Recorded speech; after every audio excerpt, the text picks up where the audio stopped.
Hello, everybody, and welcome back to the Bell Astrology Podcast. I am your host and astrologer, Ashley, and happy Cancer season. Happy birthday to all of my sweet Cancers out there. I hope to see you during your birthday month. You get 15% off your reading with me when you book during your birthday season, so I can't wait for all of the sweet conversations that we're going to have. Now, this Cancer season is one that I cannot wait to get into. Cannot wait to see what's unfolding. If you've been with me for a while or watching the astrological weather, you know that it's finally happening. What we have all been waiting for is finally happening.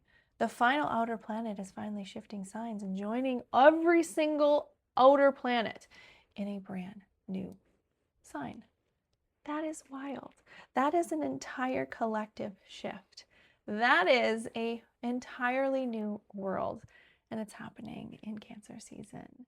So I want to talk all about the things that are happening this month. There's so much happening. I'm probably going to need some supplemental episodes to be able to really dive into all of the things that are happening. So I'm going to do my best to cover as much as I can today.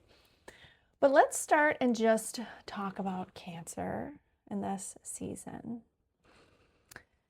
If I just close my eyes and I picture Cancer season, the berries are ripe on the vine. The lake is finally warm enough to swim in. The gardens are blooming outside. The days are warm and long. The kids are laughing outside, playing under the glow of the streetlight, and people are gathering. The days are long, but the nights are magical. People are celebrating. They're cooking together. They're having celebrations. They're falling in love. They are sitting on the end of the docks, watching the sunset. They're lingering. And that is what Cancer season brings us. This nourishment, this reminder to rest and to take care of ourselves, surround ourselves with those that we love the most. There is this fullness in Cancer season, its own abundance, not in the Jupiter sense of abundance, but in the maternal sense of giving ourselves exactly what we need. More sunshine, more nourishment, more rest, more love. And the earth is feeding us. The sun has reached its peak. It's at its full strength, giving us everything that we need to be fully charged. And life is blooming everywhere. The summer solstice begins the season on June 21st. And this longest day of the year, symbolically, this is so sacred. And it's that moment where we reach the peak, because in 6 months later, we'll be at the winter solstice. And so every day now we start to go down the other side. Energy starts to soften. But there's something so sacred in this reminder that every peak is a turning point in either way. And Cancer at its foundation understands this. It understands that nothing stays in bloom forever, that it's a new season. And that in itself is enough to cherish every moment. Cancer is the maternal great mother of the zodiac. And when I think of Cancer, that's what I think of. This is a water sign, so there's emotion here. There's intuition. This is emotional intelligence. And this is the sign of the Great Mother. You think about this season and what it invites. It's that maternal, cozy feeling of just come right in. Let me make you some delicious food. Let me make it so comfortable for you. Sit down, stay a while, rest. You absolutely belong here. That's the feeling of Cancer. And it's really inviting us back into this relationship with ourselves and with nourishment. what feeds your body, what feeds your soul, what feeds your mind, what feeds your heart, your relationships. These are all what Cancer nourishes.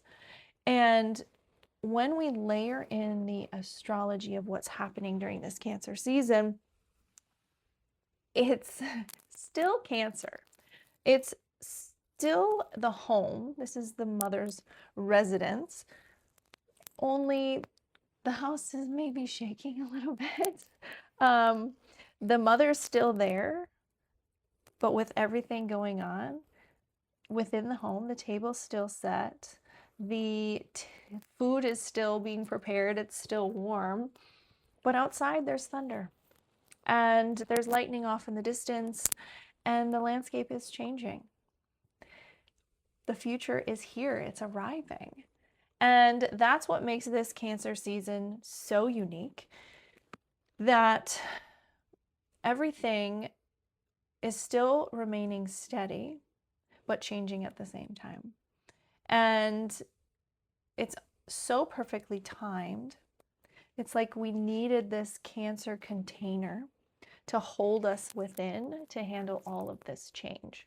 As the maternal energy, this is the womb space, we're being prepared for this new world. And the more that I've talked about this, and the more that I think about just that fact that, yeah, this Cancer season is so perfectly timed for all of this shift and change to be happening, because it's serving as our home, our safe space, while the collective goes through this enormous growth, change. And if you think about what's happening and why I'm talking about this change, well, every single outer planet has shifted. Every single outer planet, which just one shifting is enough to change an entire generation, all of them are. And they're all learning something new. So Saturn in Aries Saturn is learning Aries. Neptune is learning Aries. Pluto is learning Aquarius. And Uranus is learning Gemini. And now Jupiter is learning Leo. It's all of this new change. It's a completely new world order. Every single major player is activated. And every single one of those planets is being activated during Cancer season. That's why this feels so loud. And where does the sun spend the most time? Well, in Cancer, because this is the peak. This is the height of summer here in the northern hemisphere anyway.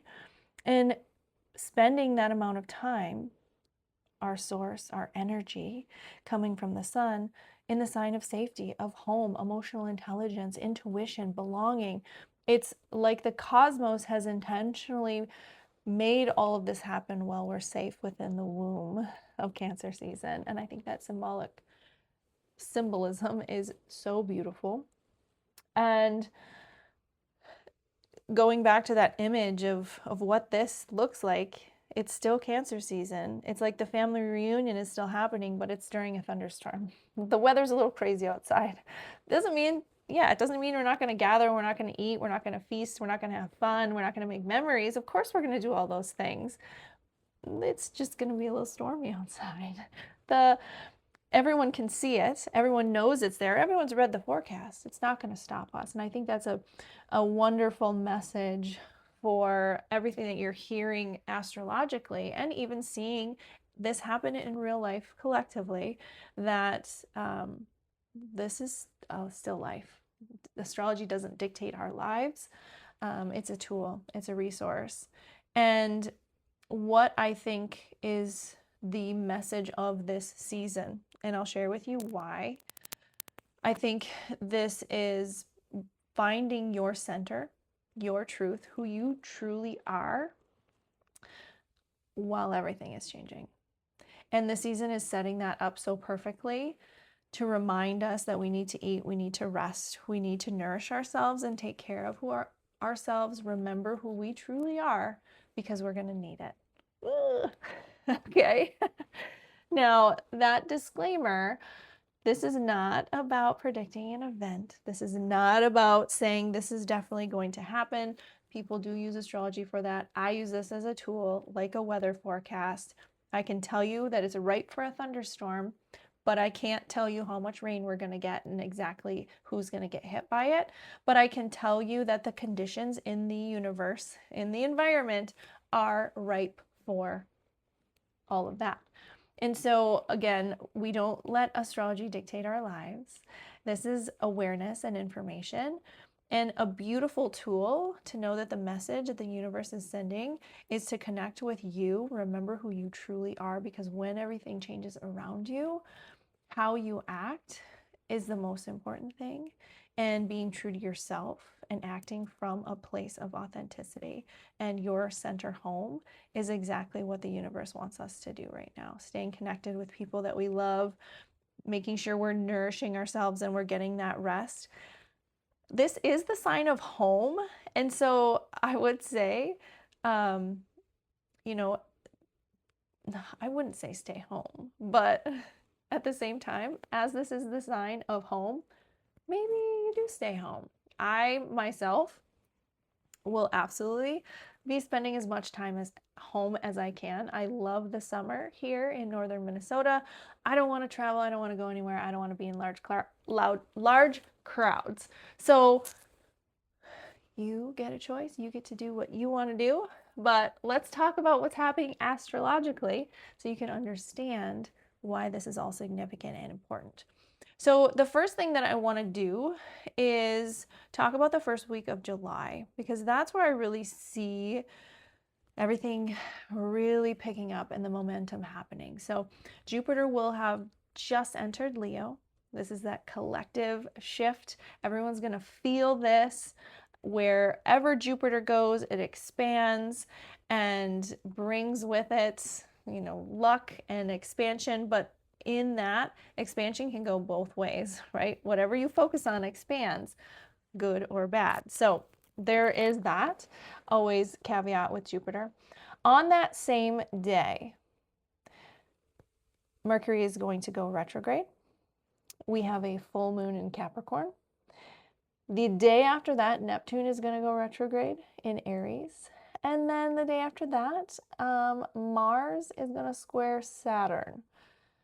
Now, we know Uranus is newly in Gemini, and with Mars right before the first week of July is going to enter Uranus as well.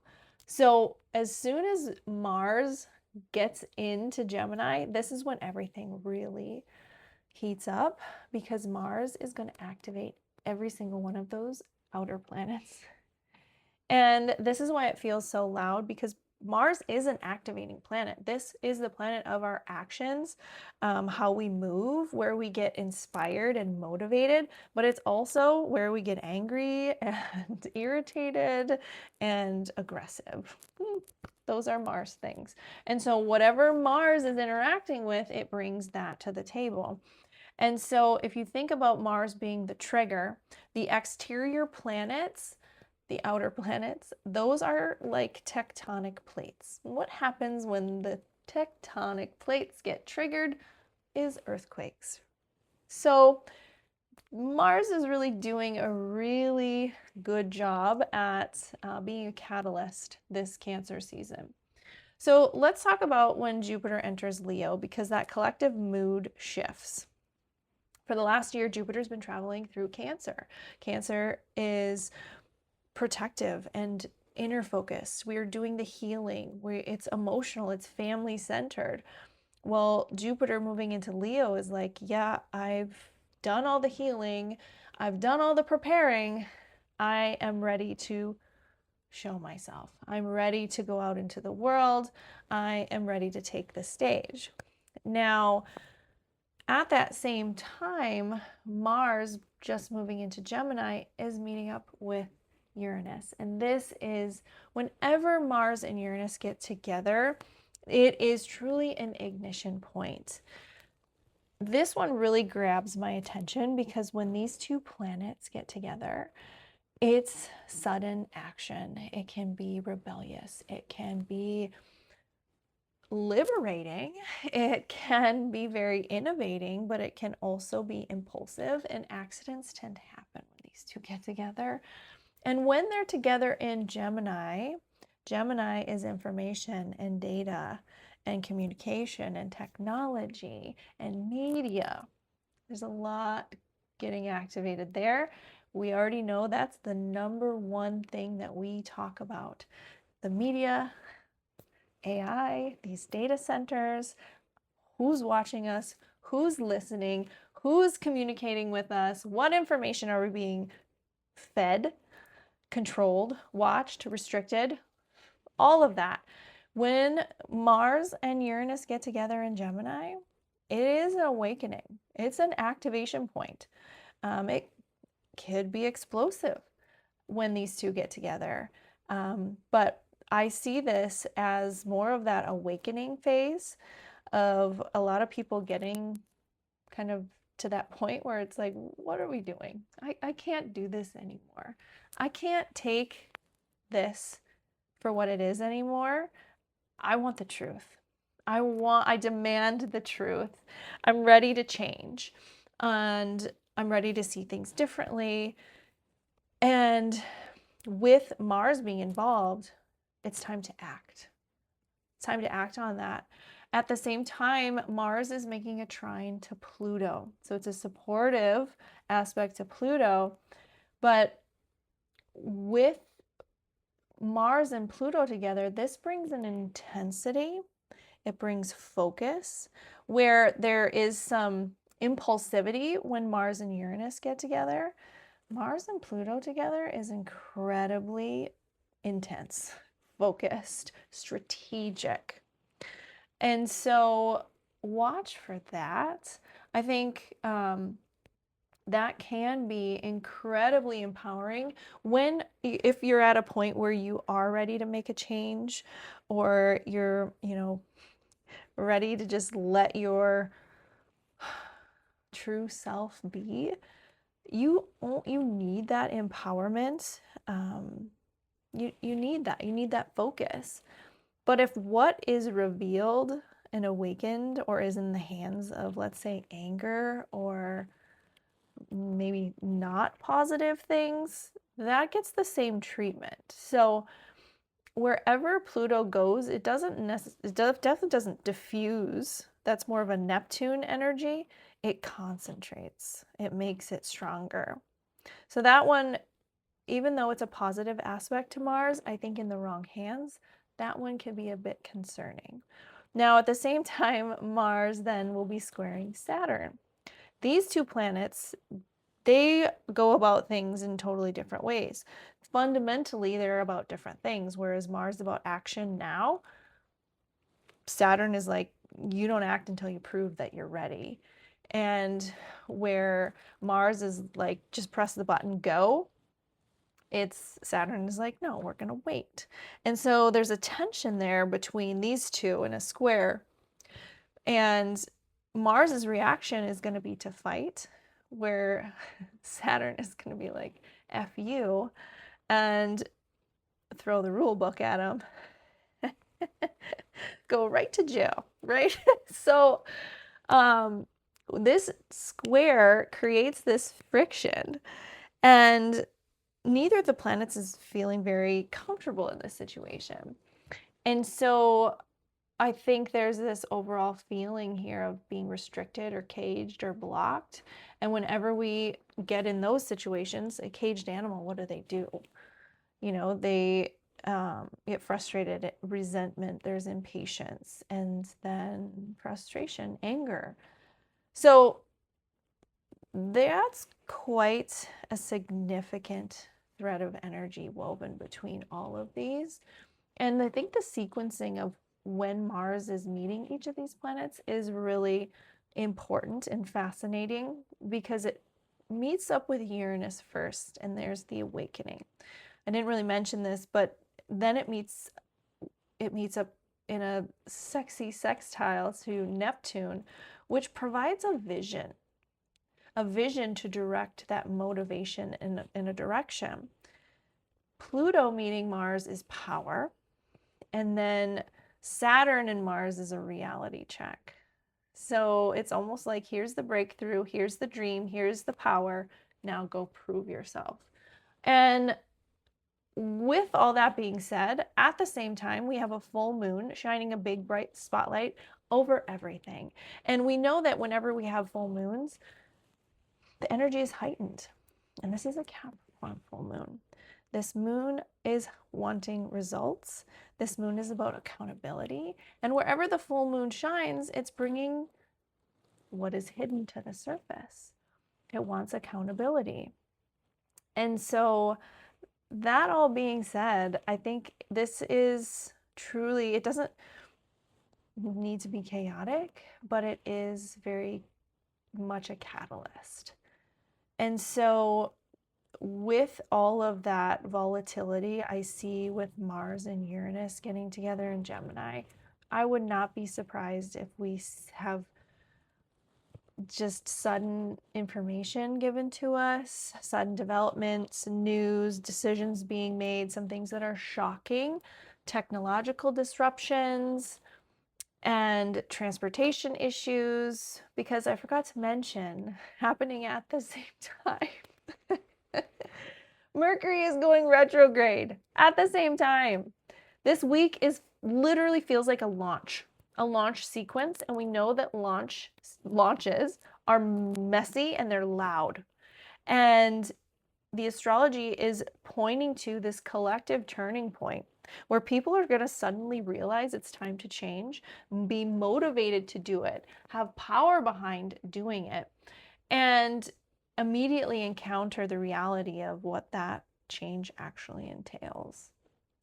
And so everything is clocking towards we're going to move forward. But interestingly enough, we also have Mercury in retrograde in Cancer, which if you look at it from one point, it's great because, yeah, before you move forward, it's best you remember where you came from. And that's why this message about this Cancer season I was saying was remember who you are. And I think that this retrograde helps that because Cancer is memory, Cancer is feeling. And I think, whenever we have a Mercury retrograde, we slow down, we revisit, we rewire, we reconnect. And amidst all of this change, it points to reconnecting with yourself. Make sure you are rooted in what you believe, who you are, what's your emotional foundation before you make any actions, because you want to make sure they're rooted in authenticity and you're moving forward based on your highest good. And I think that's so important. Now, if you think about it in another way, though, what is Mercury bringing to the surface? Where all of these planets that are moving forward and bringing this catalyst for change, they're all saying, led by Mars, something has to change. And Mercury retrograde is kind of throwing a little bit of dynamite into the fire by pulling up all of these emotional archives and throwing them on the table like, yeah, and here's every single emotional reason why you feel that way. It's like adding emotion into the mix. Mercury can be a bit of a trickster. It's known for being that way. And as these planets make their shifts, like Jupiter moving into Leo, where it's asking us to become bigger, like, yeah, let yourself shine. And then Mercury retrograde is like, yeah, let's discuss your childhood wounds too. And it's kind of like, oh, maybe I don't want to shine so big right now. It's almost comical, actually. It's really, though, like, before you can move forward, you got to make sure you're doing the emotional work. And that's the shadow. But it can be, if you look at it from a humor perspective, it's like Mercury is like, oh, interesting, you're ready to move on. Well, before we do that, let's revisit something really painful from 10 years ago, and let's talk about that. Ooh, why does that still hurt you? Why are you still pulling nourishment from that? And I think that's also really interesting to think about as Mercury is bringing up things from the past with this Mercury retrograde. I think it's really important that we dissect those and we look at them objectively as, why are we still receiving nourishment from those things? Is there validity to hold on to some of those old wounds, old relationships, old narratives and stories? Why are we still pulling nourishment and letting that have space when its time was long since past? So I think that's really important to consider during this retrograde as kind of a way to clean house of any emotional baggage before you move on. Because if you're moving on, just like Jupiter's like, hey, let's go, let's move on to Leo, you don't want to bring your emotional baggage from Cancer into Leo. So it's good. It's very good. But this is why we look at things objectively before we react to them. Now, with that full moon happening in Capricorn at the same time, isn't it so interesting with here in the United States, that first week of July, it's our country's 250th. It's a world stage. Everybody's watching. It feels like it's just a perfect moment. Everything is lining up perfectly. Jupiter's entering the spotlight of Leo, Mercury's stationing retrograde, Mars is running around hitting every single planet and activating them. The astrology is so loud, and that's why I just want you to have this awareness that there's a lot of potential. There's a lot of energy in the universe right now. And as we listen to what it's speaking, there's so much wisdom there. Now, by the time we get to the new moon on July 14th, I feel like we're out of the more activation phase, and this is more integration. The astrology feels a bit different to me by the time we get to that new moon, where the first half of the season is really this wake up. This is the revelations, the rebellion, this activating energy.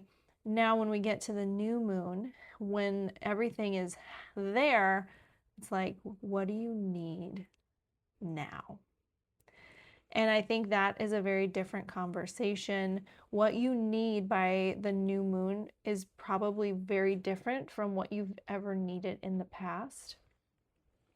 And the past is going to be part of this because this new moon is happening conjunct Mercury retrograde in Cancer, the sign of memories and emotions and the past.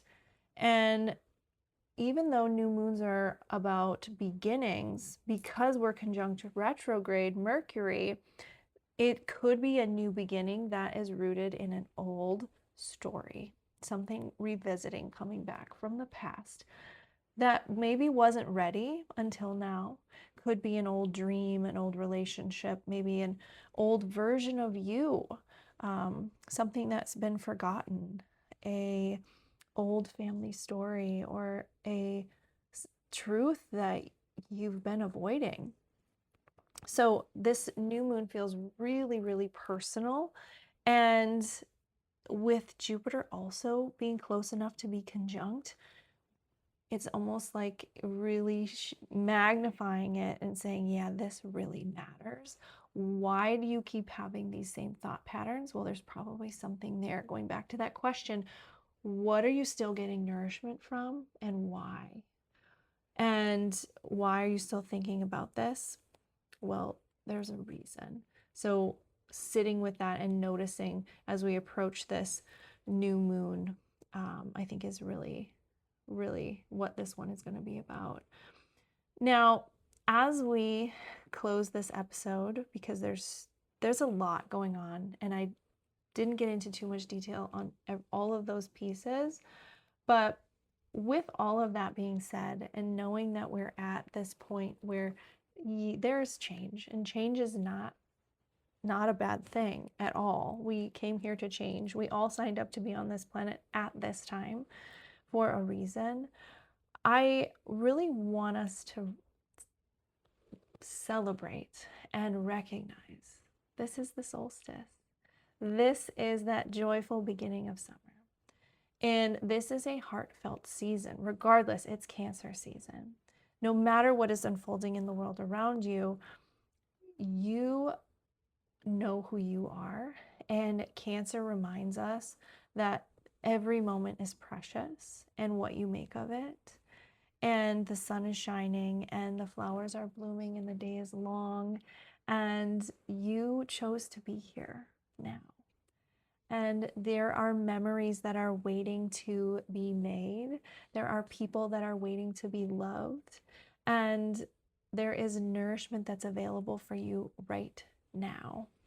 And so as we move through this season that feels very, very significant, my just simple request is just stay present, stay home. No, come home to yourself. Spend time with the people that matter most and the places that matter most to you. Take that walk, go for a swim. It's a beautiful time of year.